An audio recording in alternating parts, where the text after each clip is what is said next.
problems upstream. We also discussed our shared security in the light of increasingly global, complex and sophisticated threats that we must tackle together.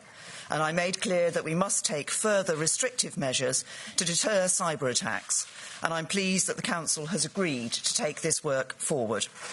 Last night, I updated my fellow leaders on the good progress that has been made in the Brexit negotiations since Salzburg, on the withdrawal agreement and on the future framework, thanks to the efforts of both negotiating teams.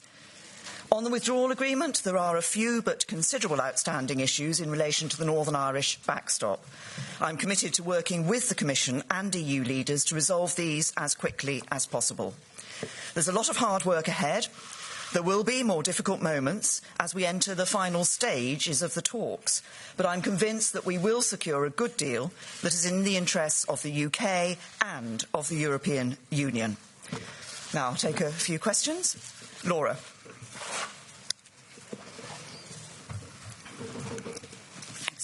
Laura Kunsberg, BBC News. Thank you, Prime Minister. You've been straining in the last couple of years to keep all the promises that you have made, whether to Brexiteers, to former Remainers, to Northern Ireland or indeed to business. Ultimately, you are going to have to disappoint someone. Who is it going to be? What we have done as a government is put forward a set of proposals that deliver on the vote of the British people, that would ensure that we would end free movement, end the jurisdiction of the European Court of Justice, end sending vast amounts of money to the European Union every year, come out of the common agricultural policy, out of the common fisheries policy, but also protect jobs and livelihoods and protect the integrity of the Union of the United Kingdom. That's a proposal that I believe is good for the UK, but also would be good for the European Union. Tom? Thank you, Prime Minister. Tom Newton-Dunn from The Sun. In the last 24 hours or so, and if you don't mind me being a little blunt about this, you've... Never known you be blunt before, Tom. You've angered Brexiteers with the transition extension suggestion. You've angered Remainers by talking about the meaningful vote not being amendable. You appear to have disappointed EU leaders by not bringing any fresh concrete proposals to the table, and they even went for a beer without you last night. What, in your view, is going wrong? These are always going to be tough negotiations, and they were always going to get tougher before we got to the closing stages of the negotiations. And yes, there are some difficult issues that we are still working through. Crucial among those is this issue about the Northern Ireland backstop and ensuring that we can provide for a solution which is not the solution that was produced by the European Commission initially, which would have effectively carved Northern Ireland away from the rest of the United Kingdom. That's unacceptable to the UK government. I believe would be unacceptable to any UK government. So on that issue, further solutions have been put forward. But what we want to do is to work to get through that so that we can actually get to the deal that I believe will be good for the British people. That's what we're working through these tough negotiations for, delivering on the vote of the British people and doing it in a way which protects jobs, protects our union, is good for the UK, but I believe will also be good for the EU as well. James.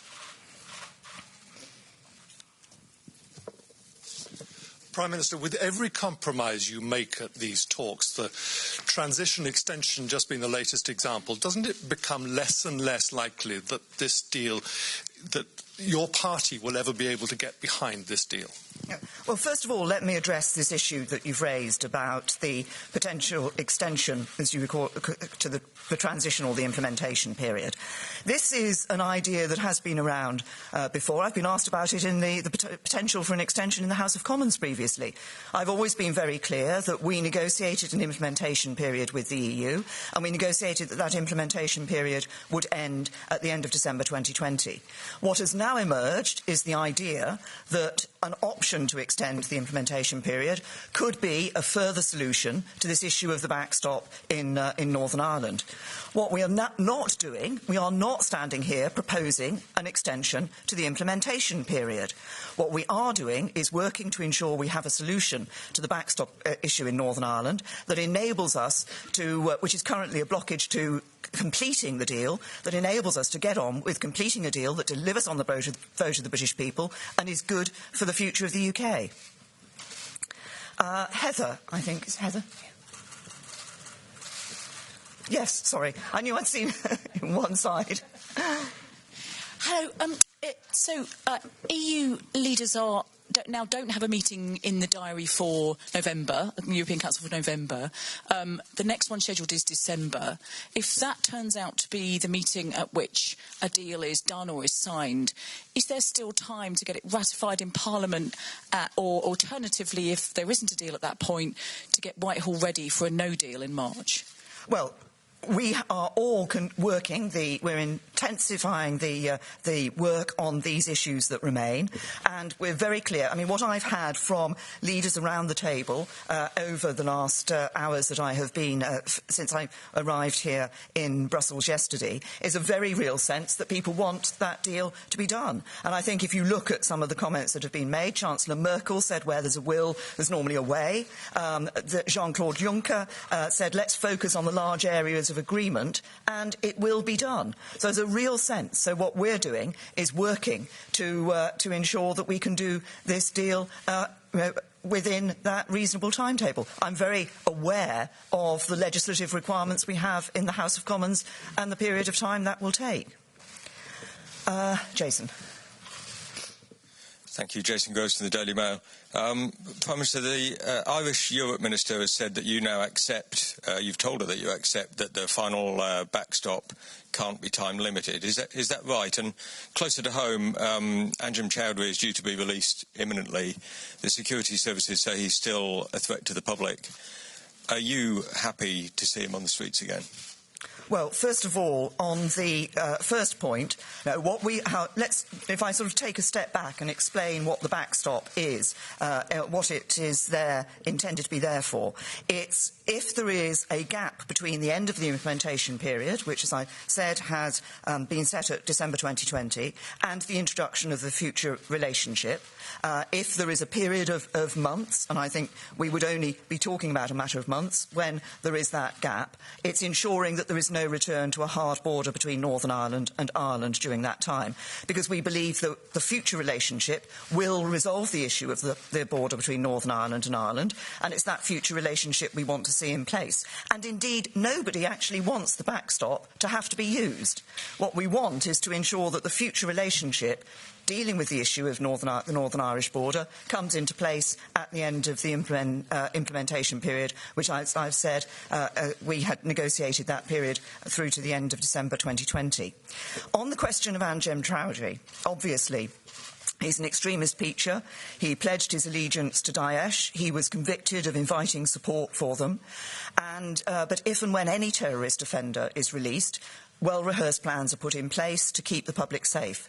And the police, the prison, the probation service and other agencies have a range of powers available to them. They also have significant experience in dealing with such offenders. And this includes the setting of strict licence conditions, such as restrictions on movement and internet access, stringent curfews, and the breach of which could result in immediate recall to prison. Can I ask if there is somebody here from Der Spiegel?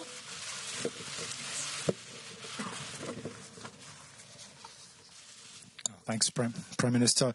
There doesn't seem to be a majority in the House of Commons for any kind of conceivable deal.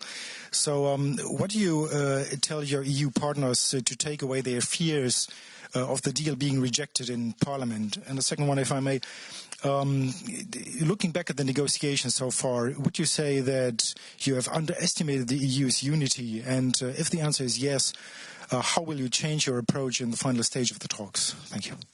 Oh, first of all, and I think this will be the last question, but first of all, in relation to the unity of the 27, right at the very beginning of this process, I said we want the EU to remain strong. It is actually in the interests of the UK, as the near neighbours of the 27, what will be the 27 remaining states of the European Union, for the European Union to remain strong. Now, you asked about the question of the deal and taking that deal back to Parliament. I am confident that we can achieve that good deal, and that when I take that deal back to Parliament, I think members of Parliament will I will be asking members of Parliament first to recall that we're delivering on a vote of the British people. We gave the British people that choice. They voted to leave the EU. We will be delivering on that vote. And I'd also ask them to think about the importance of protecting jobs and livelihoods in the UK, protecting our security in the UK, protecting the Union of the United Kingdom. I think those will all be issues that the members of Parliament will want to consider when they're looking at a deal. And as I say, I believe a good deal for the UK will be one that does deliver on the vote of the British people and does all those things. It protects jobs, it protects our security and protects the Union of the United Kingdom. Thank you.